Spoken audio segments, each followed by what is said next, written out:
Hello friends, നമുക്കിന്ന് ഓർത്തിരിക്കേണ്ട പ്രധാനപ്പെട്ട 5 വർഷങ്ങളെപ്പറ്റി ഒന്ന് മനസ്സിലാക്കാൻ ശ്രമിച്ചാലോ. First one, Rowlatt act. Rowlatt act 1919 നിലവിൽ വന്നത്. റൗലറ്റ് ആക്ട് 1919 നിലവിൽ വന്നത്. അരാജകത്വവും വിപ്ലവകരവുമായ കുറ്റകൃത്യ നിയമം എന്നും അറിയപ്പെടുന്ന റൗലറ്റ് ആക്ട് 1919 ബ്രിട്ടീഷ് ഇന്ത്യയിൽ പാസാക്കിയ ഒരു അടിച്ചമർത്തൽ നിയമമാണ്. ഇത് സംശയിക്കപ്പെടുന്നവരെ വിചാരണ കൂടാതെ അറസ്റ്റ് ചെയ്യുവാനും തടവിലാക്കുവാനും ബ്രിട്ടീഷ് സർക്കാരിന് അധികാരം നൽകിയ ഒരു നിയമമാണ് 1919 കൊണ്ടുവന്ന റൗലറ്റ് ആക്ട്.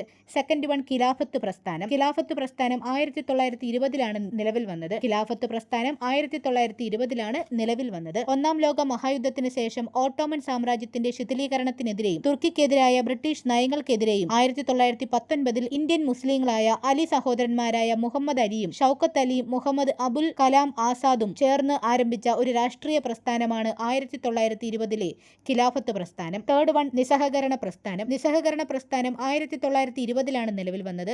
നിസ്സഹകരണ പ്രസ്ഥാനം 1920 നിലവിൽ വന്നത്. ബ്രിട്ടീഷ് സർക്കാരിന്റെ നിയമങ്ങളെ ധിക്കരിച്ചും അവരുടെ സ്ഥാപനങ്ങളെ ബഹിഷ്കരിച്ചും സമാധാനപരമായി സ്വരാജ് എന്ന സ്വയം ഭരണം നേടാൻ ലക്ഷ്യമിട്ട് മഹാത്മാഗാന്ധിയുടെ നേതൃത്വത്തിൽ തുടങ്ങിയ പ്രസ്ഥാനമാണ് 1920 നിസ്സഹകരണ പ്രസ്ഥാനം. Fourth one, Swaraj party. Swaraj party 1923 നിലവിൽ വന്നത്. സ്വരാജ് പാർട്ടി 1923 നിലവിൽ വന്നത്. നിസ്സഹകരണ പ്രസ്ഥാനത്തിന്റെ പെട്ടെന്നുള്ള പിൻവാങ്ങലിനെ തുടർന്ന് കോൺഗ്രസിലുണ്ടായ അഭിപ്രായ വ്യത്യാസത്തിന്റെ ഫലമായി കോൺഗ്രസിൽ നിന്നും വിട്ടുപോയ CR ദാസ്, മോത്തിലാൽ നെഹ്റു എന്നിവരുടെ നേതൃത്വത്തിൽ ആരംഭിച്ച പാർട്ടിയാണ് 1923 Swaraj party. Fifth one, Simon commission.